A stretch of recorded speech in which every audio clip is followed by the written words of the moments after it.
And so I thought my job, Ryan, would be to summarize 3,000 pages of federal regulations, tell you everything that's going on nationally, internationally, and locally, do it in 30 minutes or less, and have a great opportunity for discussion.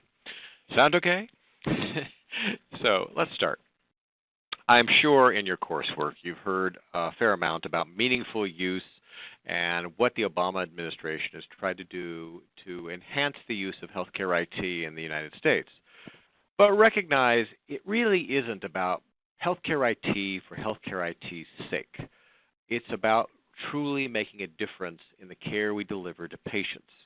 The whole idea of meaningful use, the whole idea of healthcare reform, the whole idea of all the things that in the next 5 years we'll be doing together is to improve quality, safety, and efficiency. And we want to make sure everyone gets equal access to healthcare and receives the same quality healthcare. We want to be able to measure that.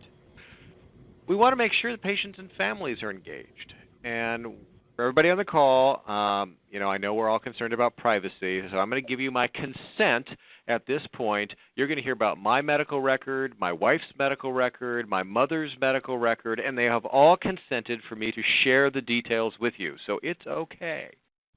By engaging patients and families, here's what I mean. My mother broke her hip 3 months ago. I went to the hospital in Los Angeles to visit her and found that she was on 22 medications. Why? Well, because my father didn't really know exactly what she was taking. My mother was, quite, focused on her hip, didn't really have the opportunity to reconcile her medications well. So in the usual way for elderly folks, they looked at the big pill bag that they brought along and just put her on every single medication they found in the pill bag. I said, well, hey, I'm a licensed physician. I think you probably want to share all those medication orders with me. I will help you reconcile them and decide what's reasonable and unreasonable. And I was told, well, she has to consent for that. And no, we can't engage you. And problem, of course, my mother, once on 22 medications, was actually quite confused and couldn't give meaningful consent. We don't want this kind of thing to ever happen again. We should ensure that there's transparency of the orders written in hospitals, the medications given in an outpatient setting, that the patient is given copies of all of the notes that are written about them by their physicians, so that there's really a sense of physicians and care teams working with patients with bidirectional communication. That's what this one's all about. Care coordination. My wife was diagnosed with breast cancer last December 2011. She's doing actually fine now, in full remission, but she went to a suburban hospital to have a diagnostic mammogram and was told they would be happy to print out paper-based records and have her hand carry them to her next provider of care for care coordination. Well, what about sharing the images? What about sharing the records electronically? Oh, we can't do that. We don't want that to happen. We want, with patient consent, data shared across all the caregivers, and that data might be text data, it could be image data, it could be diagnostic tests, it could be orders. That should be seamless and fluid. If, in fact, there is an outbreak of SARS or H1N1, you should be able to detect that ahead of time by looking at trends in emergency department visits. Cough and fever showing up in hospitals should be automated. The Centers for Disease Control and public health departments should have dashboards that show variation. And the challenge for us all as a country is, at the same time that we're delivering more care in a coordinated fashion to more people, sharing with patients and families and doctors and third parties that provide decision support or other value-added services, we better keep that data private and safe. And certainly the Office of Civil Rights has imposed more and more penalties and regulation on hospitals and anyone involved in the entire chain of care delivery to keep that data safe. You may last week have seen that there are 563 new pages of HIPAA regulations that came out a week ago specifying just how seriously we have to take privacy. So if those are the 5 goals, what is the actual work we're going to do? So if you look at the 5 years, 2010 through 2015, you'll see it's the busiest time in healthcare IT history. So this is for IT professionals, HIM professionals, informatics people. We are doing more projects simultaneously than certainly any other time in my career. We just finished, as a country, changing the way we send bills between payers and providers with the HIPAA 5010 administrative transactions. And that was a lot of IT heavy lifting to get that done. Well, now that that's done, we're going to now move on to ICD-10 and the new ways we're going to code our inpatient and outpatient bills. Now, ICD, International Classification of Diseases, was actually established as an epidemiological vocabulary. The idea is that public health agencies wanted to figure out who was getting what disease where. The United States is using it in a pretty peculiar way, actually, as part of billing operations. And ICD-10, which has 170,000 codes, including a couple of my favorites, fell through jet engine, subsequent encounter, eaten by orca, and hit by turtle in a squash court. Now, how is it, these are real codes, by the way. You know, how are doctors going to turn medical records into very specific codes? We need a lot of new documentation tools, decision support, computer-assisted coding to deal with the imposition of ICD-10 on our clinical applications. Now, of course, with healthcare reform, we want to deliver right care, not too little, not too much, but we want to look at quality. So these aren't the days of managed care where it was a question of rationing care. These are really days where we want to make sure care is coordinated, doctors are paid for quality and wellness, and we're measuring quality. So the physician's quality reporting system or physician's quality reporting initiative is what is used to ensure that our friends at the Centers for Medicare and Medicaid Services are receiving good data from electronic health records and personal health records so that doctors' processes are measurable. So implementing all that. Doing that at the same time as we're doing this meaningful use, stage 1, 2, and 3, where stage 1 is about getting doctors to use electronic records. Stage 2 is about more advanced clinical processes, healthcare information exchange. Stage 3 is about hopefully improving outcomes. And then future stages beyond that, stage 4, building a learning healthcare system. So, hey, if something cool is discovered in Duluth, that the folks in Boston actually can learn about it, emulate it, that we will no longer have silos of data and knowledge in this country, that we will share best practices and guidelines and experiences because there'll be such fluidity of data. Now, at the same time, we're doing all of those above projects. Healthcare reform is kicking in, and not quite sure how healthcare reform is happening in Minnesota, but in Boston, 60% of our patients are already in risk or global capitation types of arrangements. And so hence what we've got is doctors who are being paid for care coordination. I feel like social work at the screen. 8 a.m. at the screen.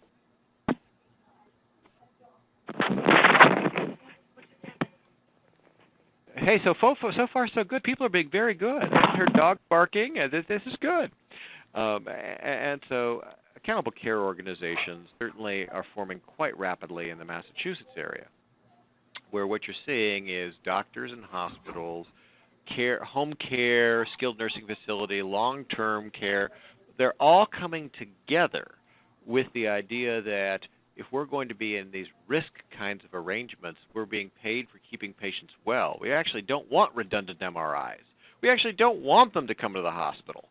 And so we're all working together to share data, make sure people are getting right care, keeping the patients and the families engaged.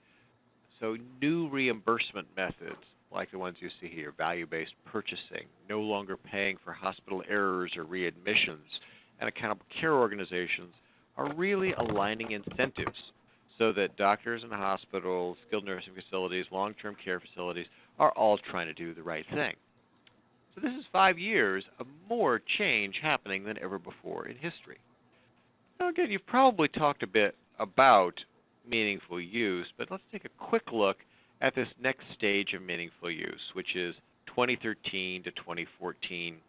For doctors and for hospitals, a set of goals building on what was done in 2011 and 12 with meaningful use stage 1. So with stage 2, it's doctors using electronic ordering. So it's not just for medications like stage 1, but we're adding labs, radiology. Doctors doing e-prescribing. Now, this does not yet include e-prescribing of controlled substances because, in this country, the folks at the DEA are very, particular about being very careful as to who could write for OxyContin, and if your username and password is stolen, you really don't want someone writing for 250,000 tabs of morphine or OxyContin. You want to be very strict about how e-prescriptions of controlled substances can be done. So there's still work in progress on that. This goal for the 2013-14 timeframe is just to make sure that for the non-controlled substances that at 50% or greater are prescribed electronically. Now that 95% of pharmacies in the United States are connected to e-prescribing networks, and actually about 60% of all providers are writing electronic prescriptions, this goal should be very achievable.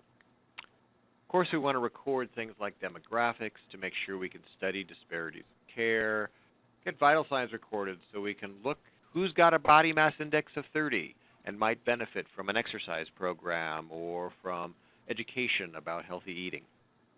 Want to, of course, reduce tobacco consumption. Want to make sure we know smoking status. Want to make sure there's good decision support baked into our electronic health records so doctors are delivering the right care at the right time. Labs flow electronically. Data can be analyzed not only for a given patient, but across all patients by producing a list based on certain criteria. What are your diabetics that haven't had a foot exam, for example? We want to make sure patients are receiving the wellness care they need. We should be able to send reminders to them. Time for a mammogram, colonoscopy, time for a flu vaccine. Patients should be given full access, as I've said, so they can view, download, even transmit their data to another third party if they wish. Much better data liquidity between doctor and patient. I've been doing this in Boston since 1999 and sharing the full record with patients. Last couple of years we've shared all notes written about you with you. And this has worked really well. Great patient and doctor satisfaction, and actually higher quality, less malpractice assertions. It's been a win for everyone. We want to make sure that visit summaries, every time a doctor sees a patient, that there's a summary that goes to the other caregivers, that goes to the patients, so they know what was done and why. Make sure that those are complemented with good educational materials. And if patients have questions, hey doc, you told me if I had this side effect, I should let you know. Well, I had the side effect. Docs should be able to receive and respond to secure messages from patients. Now, the interesting thing about this one, turns out that doctors will not get stimulus dollars in 2014 unless the patients are actually using these secure messaging systems. So how interesting is this? It doesn't matter how good the doctor is. Unless the patients are actively engaged with that doctor, communicating with the doctor electronically, the doctor won't get stimulus.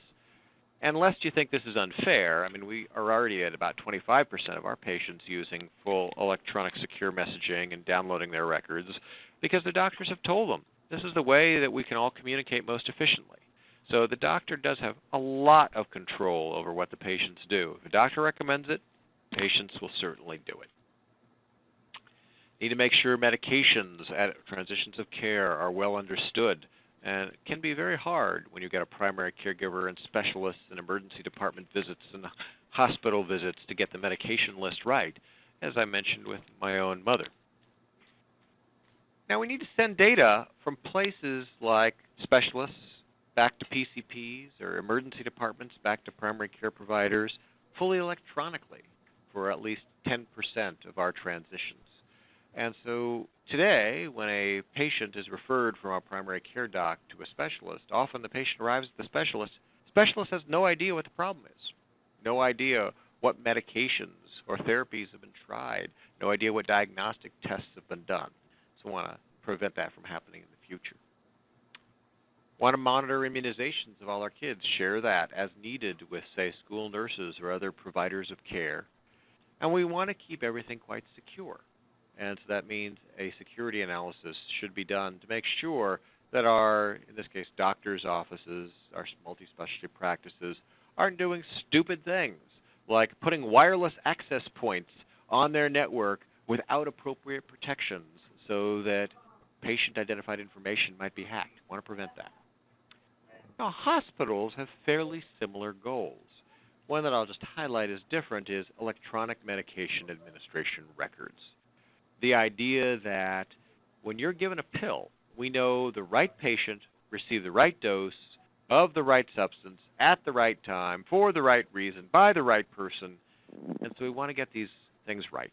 And if we barcode every med and barcode every patient and barcode every staff member, we can keep an electronic record of what was given to whom, by whom, and make sure that it hasn't been given twice, or the right medication was given to the right Mr. Smith, or to make sure that if a medication was canceled an hour ago, that it isn't accidentally given inappropriately. And this last mile, so to speak, of barcoding can ensure those things are done safely. Very similar goals on patient access to hospital data and summary of care transmission, and also the notion of doing a security analysis. There are some additional public health reporting requirements for hospitals, like sending laboratory results that are reportable to departments of public health and sending syndromic surveillance. How many people with cough and fever showed up today, so that you can, as a Department of Public Health, more rapidly intervene. So that's stage 2, and of course we're beginning work now on planning for stage 3. Just quickly to show you the kinds of things that we've done in our records in Boston to facilitate easy, team-based use of an electronic health record to fulfill meaningful use. We have 3 petabytes of data on 2 million patients.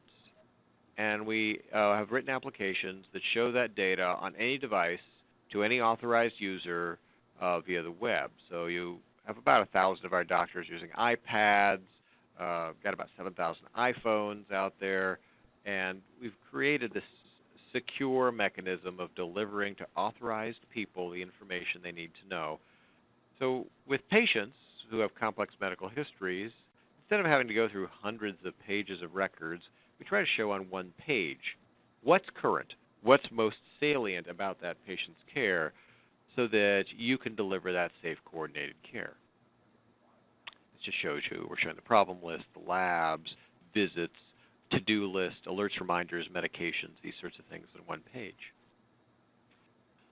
When I said it, teams come together. The way we think about the electronic health record, and maybe you'll see some more of this in stage 2 and stage 3, is there should be coordinated care plans. There should be PCPs and specialists.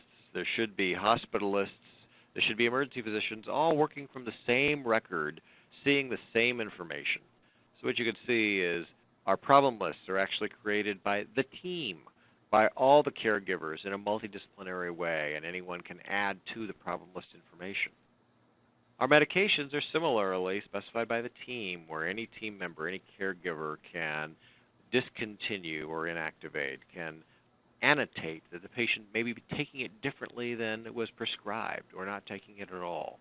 And this helps us get that medication reconciliation done right while reducing the burden on any one physician. To help us do that, we do use national networks like SureScripts to get data with your consent about medications that you may have had dispensed or reimbursed. So I say, can I look at your national data? And you say yes, and then I can push a button and see from every hospital, from every doctor's office, from every emergency department, any place in the entire United States that you have had medications dispensed or reimbursed. All that information is very easily accessible to me so that I can then use it to keep your medication list accurate. We have the challenge, especially with emerging accountable care organizations, that we need to merge data from multiple sources together in a way that physicians can read it and act on it. So we get reports from inside and outside the organization. We get pathology reports and various kinds of image reports and things like cardiology reports, and we make them all available electronically in one place, including things that may come from our affiliates or loose affiliates and may come over the state's healthcare information exchange, which I'll describe in just a minute. We have not used a handwritten order since 2001. And all of our orders in patient and outpatient emergency department are fully electronic, connecting to all the ancillary systems. And we've tried to make it easy for doctors to get the information they need. Sometimes if you're, say, caring for a diabetic or a congestive heart failure patient, you don't actually need to weed through 1,000 labs. What you really need to know on the diabetic are such things as, oh, what's the hemoglobin A1C? What's the cholesterol? When was the last foot exam? When was the last eye exam? And so we can show in one place by disease the data from the entire lifetime medical record that's salient to just that disease state, and then offer things like alerts. Looking at this data, this patient seems to have a high hemoglobin A1C. You may want to think about how to get that sugar under better control, and you may want to get that eye exam done this year. So it shows the doctor the information they need and then describes the things they should do to take action today to make sure that patient stays well. And multidisciplinary care plans. We even have a pilot of the patient and doctor developing the care plan together so that expectations and outcomes are understood and the path from today to wellness is understood and agreed upon by all parties.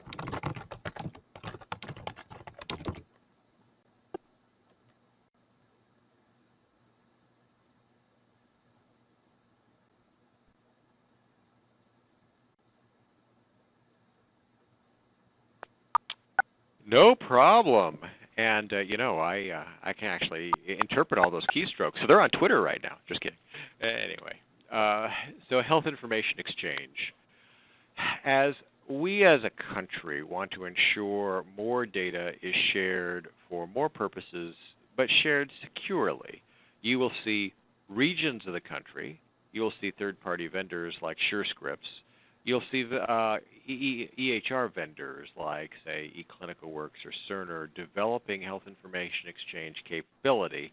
And this is especially important for meaningful use stage 2 because we have that rule of 10% of all transitions of care must be accompanied with an electronic summary that goes to the next care provider. So Massachusetts launched last October its statewide health information exchange. And it had several components.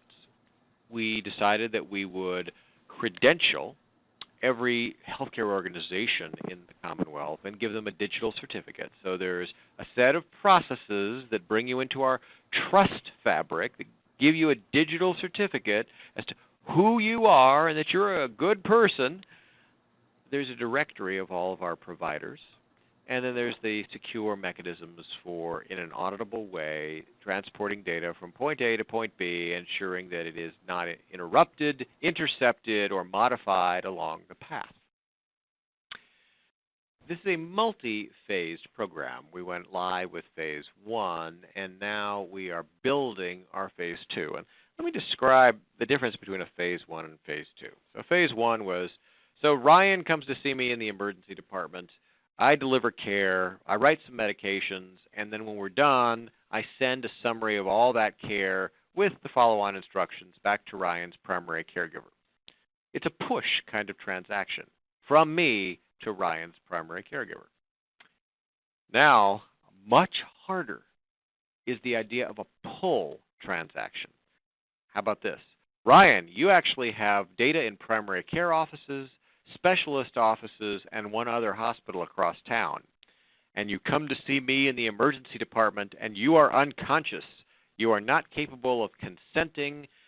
I need some mechanism by which I can pull data from those locations you have consented to disclose it. And so as a state, Massachusetts in this next phase is building a statewide citizen index with a record locator service. The idea that each time you register for care in a hospital or doctor's office, that information is sent to the state, but your consent is also captured. Do you opt in to disclose this data in the case of a caregiver needing access to it or not? Every one of us has different privacy preferences. In my case, as the second human to have my genome sequenced, I agreed years ago as part of the Human Genome Project to give up my privacy entirely. So my genome is downloadable on the web, as are my medical records, as are full-body photographs, as are my microbiome of every bacteria that lives everywhere in my body. I mean, it's all in the interest of contributing data to science. But many people have preferences like, don't share my mental health data, don't share my HIV data, don't share domestic violence, sexually transmitted disease, substance abuse data. So the State Information Exchange has to be able to enable a patient to decide what, at an institutional level, is opted in to disclose and not. So that's what we're building over the course of 2013 with some funding from Medicaid. Now we had to engage hundreds of people in the community to make sure the policies and technology were aligned. So the state government convened a council. I serve on that council representing all the academic healthcare centers in Massachusetts. And together we decided what to do and how the policies would work. So once we have more data moving more places for more purposes, we are going to run the risk of data overload. We need to be able to build analytics that turn data into information, knowledge, and wisdom. And so there are many ways to do that. So I do employ experts who can go through large databases. I mentioned we have 3 petabytes, and be able to pull out from that reports, specific analytics, charts, trends, research information as is appropriate. But that turned out not to be enough to satisfy everybody. So what we did is we built a web-based query tool that allows you to look at 2 million patients worth of data and 200 million facts about them in a private fashion without disclosing patient identity to ask questions of public health or population health or research interest. So example, suppose that I have this real interest in how many people with hypertension are being treated with certain kinds of medications. I don't have to get IRB approval to run that study. I don't need to actually understand the underlying data sets or hire an analyst. I can simply go to the web, and anyone in our entire organization who has login credentials and has had appropriate HIPAA training can now simply drag and drop some 20,000 concepts into this web-based query tool. Say, yeah, show me all people with hypertension who are on beta blockers, who are male, push a button, find out instantly how many have this particular medication or don't, had this outcome or don't, lived or died, within 1 to 2 seconds. You get the answer. If you have a brilliant research idea, you can explore it in a patient de-identified fashion without any specific approval steps. And sometimes our senior management needs reports on how the hospital is doing or how a doctor's office is performing or quality indicator. So sometimes we create web-based reports that are parameterized so you can run them for different ranges of dates or practices, and you don't need technical knowledge. And for our accountable care organization, we've had the interesting challenge of pooling data from multiple electronic health records in hospitals into an analytics repository where we run our quality indicators. And lots of informatics challenges about doing that because, hey, Ryan, you call it hypertension. I call it elevated blood pressure. Another person on the phone calls it, high blood pressure. Wait, they're all the same thing, and we need to put them into a consistent schema with a consistent vocabulary so we can do quality analytics. So we have built the infrastructure and data standards to do that. Today, all of our reporting to the government, to our accountable care organization, to our various types of private payer, pay-for-performance or quality contracts are generated from that aggregate repository. And we can give back feedback to our providers like scorecards of how they're doing and do this in near real time. So this way the docs find out today what they're doing today as opposed to a year from now when the claims data has been collected, because most of what we do is clinically based. Now there's some interesting pilots. We're always doing some pilots trying to be a bit on the bleeding edge of healthcare IT and informatics. So example, so much of the text that is in our electronic health records is unstructured. And maybe I want to treat my patients for seasonal affective disorder because, during the winter, just like you, it's cold and dark here. Well, how do I actually find out who of all the patients that I've seen might have symptoms of seasonal affective disorder? Maybe I want to search the entire medical record for the words sad or mood or seasonal or something of that nature. Well, it turns out just using Google on your medical records isn't going to work so well. Because what if the sentence was, his mother was sad after his father died? Well, that doesn't tell you anything about the patient or seasonal affective disorder. So you have to actually use natural language processing and what is called subject-predicate-object relations to try to understand meaning in much of our records. And this is hard work, and we've been involved in many pilots to try to look and mine our free text for meaning and then identify patients with particular characteristics. And we've been involved in many state and federal pilots. Query Health is a pilot where the federal government sends questions to you and your electronic records respond with answers. So if the federal government believes Vioxx causes chest pain and stroke, rather than waiting for years to discover this in claims databases, the federal government could send out a query today. Say, how many of your patients on Vioxx? How many patients have been in the hospital or emergency department with chest pain or stroke? Get an answer in seconds. So we built that. And we've worked with MITRE Corporation on some pilots of quality measurement tools, like an open source tool called Pop Health. We've spent a lot of time on patient and family engagement. We built our personal health record called Patient Site in 1999. We were the early adopter of both the Google Health platform when it was around, it's been discontinued, as well as the Microsoft Health Vault platform. A little challenging to use, but we do send data in and out of Health Vault at patient request. To us, a personal health record should give the patient the capacity to do secure messaging with their doc or any other caregiver and their entire continuum. Should give the patient access to all records, including all the notes written about them. Should enable things like appointment making or medication refill or easy referrals, and should provide good educational materials vetted so that it isn't the Journal of Bulgarian Irreproducible Results, that we're presenting to the patient things from Up to Date or from HealthWise or from trusted sources. And so Patient Site supports about 250,000 patients today with these kinds of features. Now let me just conclude, and we'll open up for questions and answers on a place that we need to go as a country.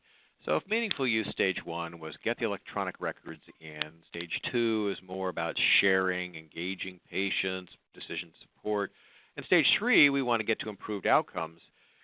We better as a country actually figure out best practices and guidelines and standardized care. And what do I mean by that?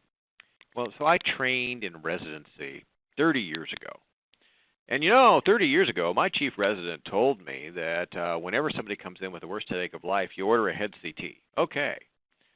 Well, wait a minute. In 30 years, you think there have been a few changes in clinical practice? Maybe some new devices or therapies invented?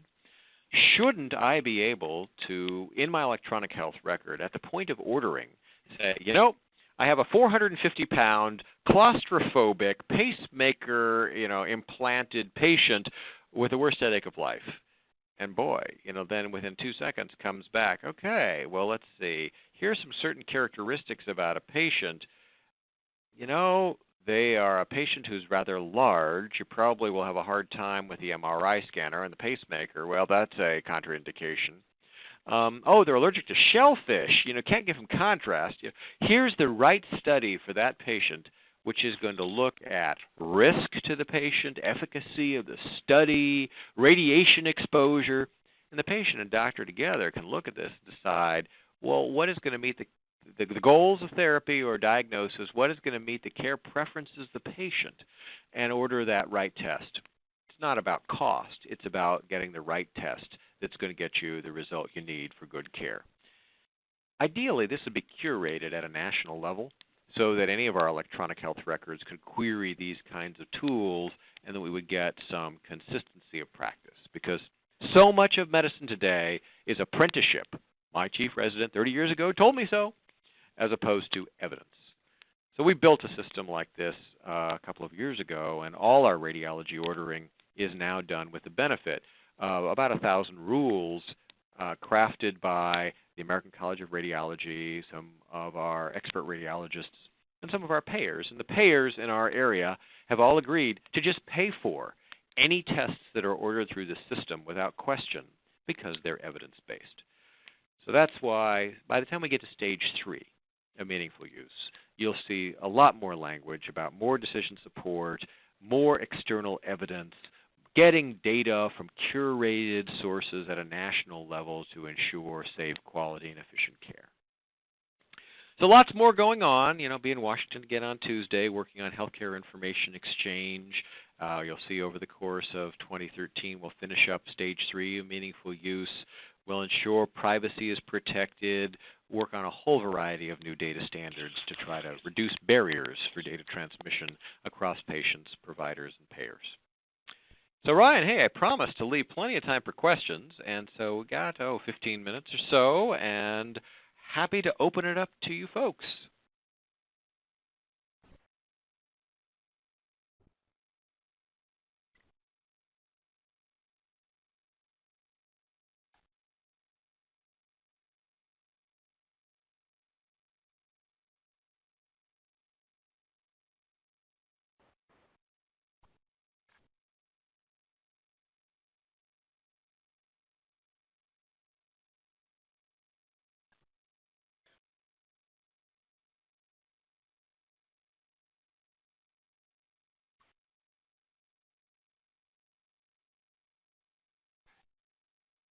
Sure. So originally, the federal government was going to issue a complete set of regulations on how you should govern trust in your community. Now, I can tell you, I actually know about all the politics in Massachusetts, good and bad. So I can actually locally pretty much tell you who to trust and who not to trust.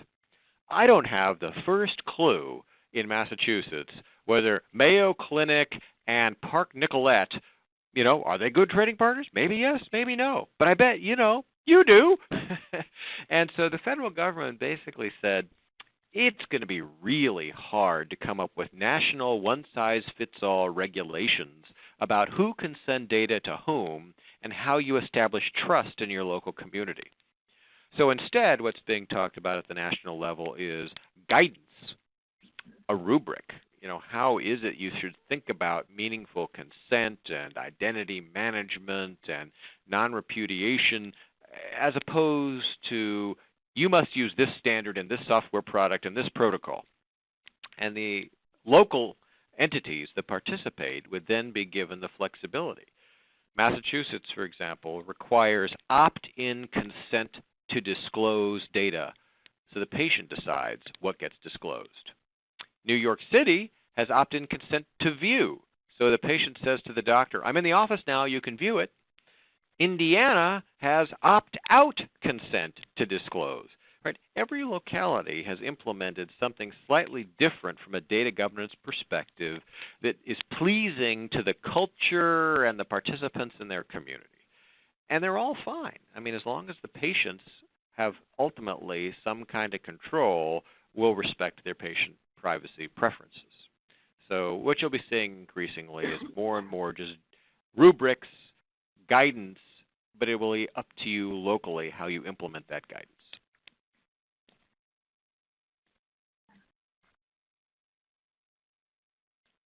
Hey, and you can ask anything, whether it's how I farm llamas and alpacas, what's it like to be a vegan for 15 years, how do you make wine, mushroom identification. I do that for the country. I run the poison control service that identifies poisonous mushroom ingestions and treatment for the country. Or healthcare IT, whatever you want. Yes, hi. This is Heather Chartier calling from Farmington, Maine, and I'm just wondering, will we be able to have access to this presentation after the webinar is over? Oh, terrific.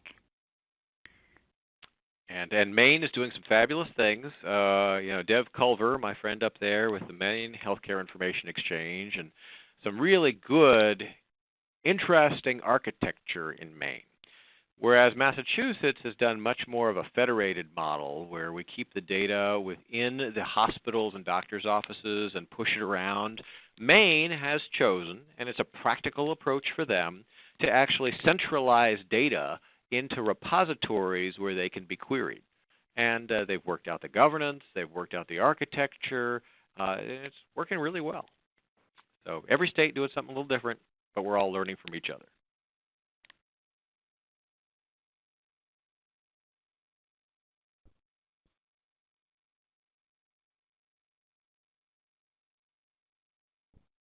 Okay, so the United States is a funny place.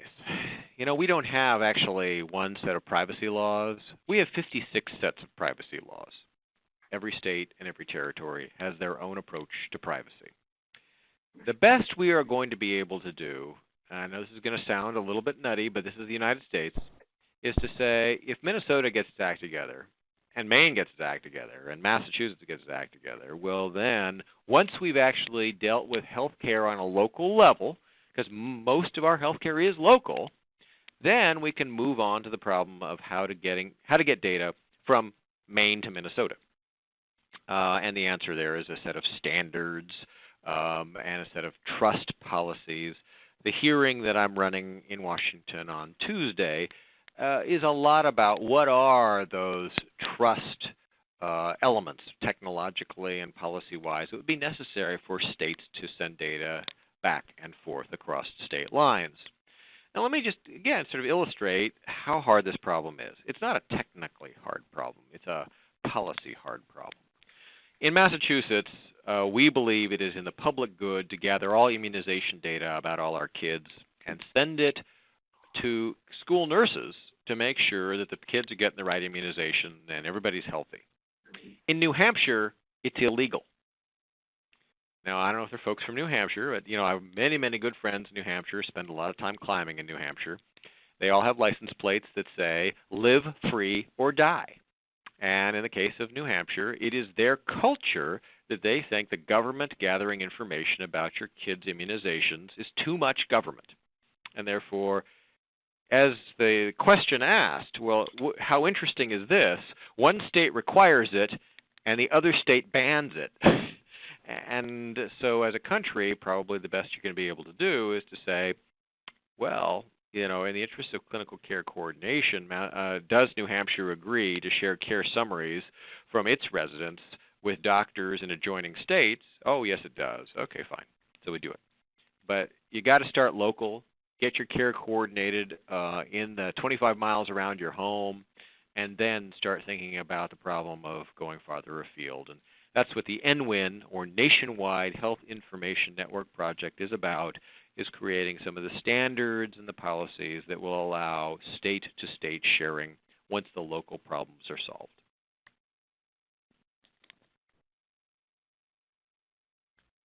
One last thing to say, Ryan, about that is if you go to a place like Sweden, there are cultures like Denmark, Sweden, where actually it is believed to be a public responsibility to share your data in the interests of keeping the whole population healthy and keeping costs down. In the United States, we've had generally somewhat different approaches, a little less respect for the government, a little less respect for authority, a little more demands of privacy. So what may work in Sweden, which, by the way, has a smaller population than Minnesota, it may not necessarily work in the United States. So we adapt to what our culture demands.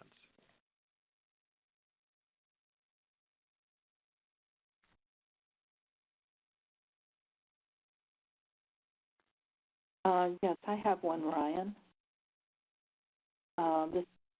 This is Marita Johns, and I'm from Woodstock, Illinois.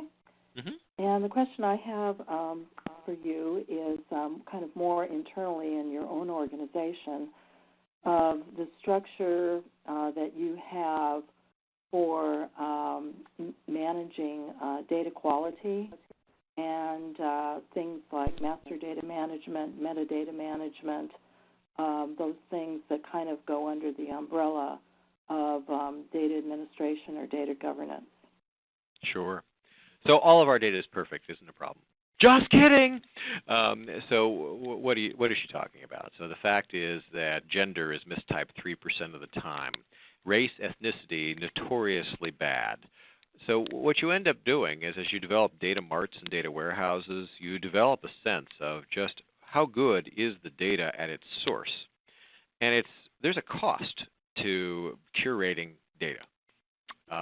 We do ideally, if we say we really actually care about a certain data element and that it has high accuracy, then what you do is focus on training and processes at the point of care where that data element is captured to try to make sure that it is captured with the greatest integrity. Sometimes, not ideal, but you end up doing data normalization on the back end. You see what is gathered, you do your very best to map it to a controlled vocabulary as you place it in a repository. That's never as good as capturing it perfectly at the point of care, but sometimes you can sort of clean it up after the fact. But we certainly have used user interface design as one way of trying to capture data in a structured fashion, trying to eliminate free text wherever possible. If there is a quality measure or something specifically quantitative you want to get to, because free text is very generally hard to interpret on the back end. When you have things like how was the patient brought to the hospital, and what you meant was ambulance, helicopter, etc., and somebody types in by brother-in-law. I mean, how do you deal with stuff like that? So clean up the user interface, do training, and mapping on the back end is generally things that we do, like normalizing problems across multiple types of EHRs who may use different control vocabularies on the front end, but we want, say, SNOMED CT to be used as the single database vocabulary for our analytics. Then we will map ICD-9, ICD-10, and other vocabularies to that control vocabulary. Not perfect, but generally good enough. As well, you do need a lot of policies and governance. We do have our HIM folks who have created quite a lot of policies as to what abbreviations are prohibited and what are the responsibilities of all the caregivers in contributing to that solid documentation. And we do have people in HIM that are professionals at data curation. And they will do things like keep our demographic data as clean as possible, disambiguate records that seem to be for the same person registered multiple times. So that I have 3 full-time folks in HIM that are dealing with the data curation side of master patient indices and demographics. So lots of different small steps as opposed to one silver bullet. Okay, thank you very much. Sure.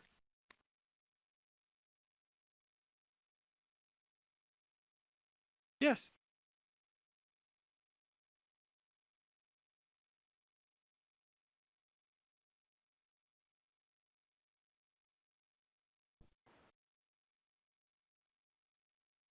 Sure. Well, so as you look at meaningful use, there is a vast amount of implementation work we've had to do. And so this isn't about learning how to administrate a SQL database or create a server. It's how to get a doctor's office to use the technology wisely, how to transition paper workflows to electronic workflows, how to use coding mechanisms like ICD-10. So much of what I am now hiring are what I'll call business analyst level folks who can be my practice consultants going into a doctor's office and helping them through this whole transformation. Meaningful use is hard for a lot of people. I mean, they've had 30 years of using paper-based index cards and processes that, I clip the paper chart to the door and that's what tells the doctor the patient is ready. You need a person who understands workflow to actually come in and turn that into an electronic office, because electronic health records are not simply automating existent paper or manual processes. It's actually about practice redesign. So it's that workflow stuff.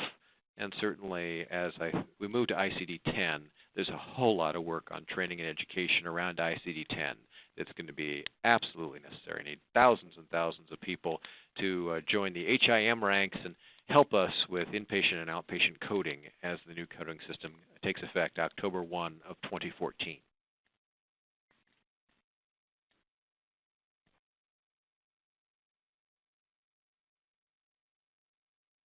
Go right ahead.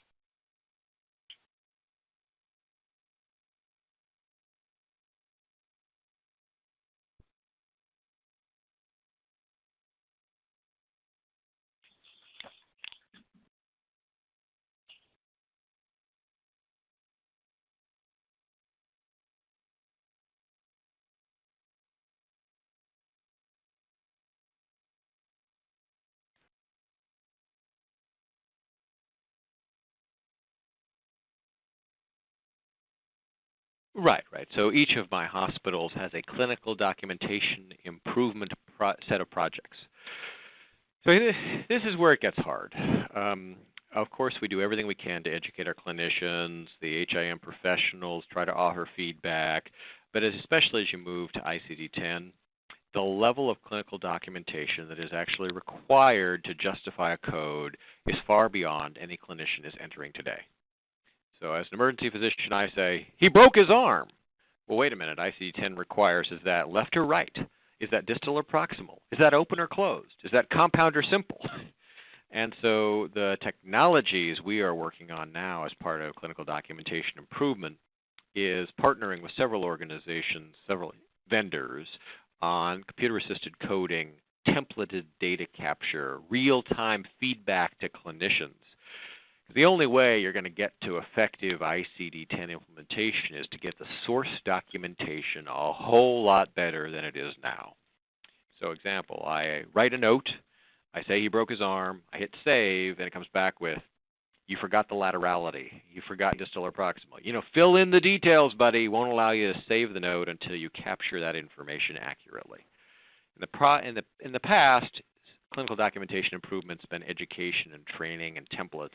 But in the future, we're working by October 1, 2014 of getting it much more active feedback at the point that documentation is actually being created.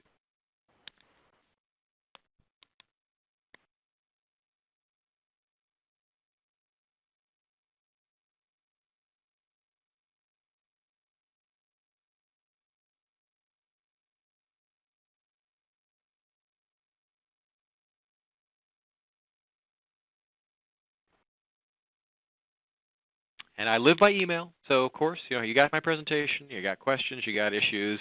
I get 1,500 email a day, but I answer every one of them, so feel free to follow up.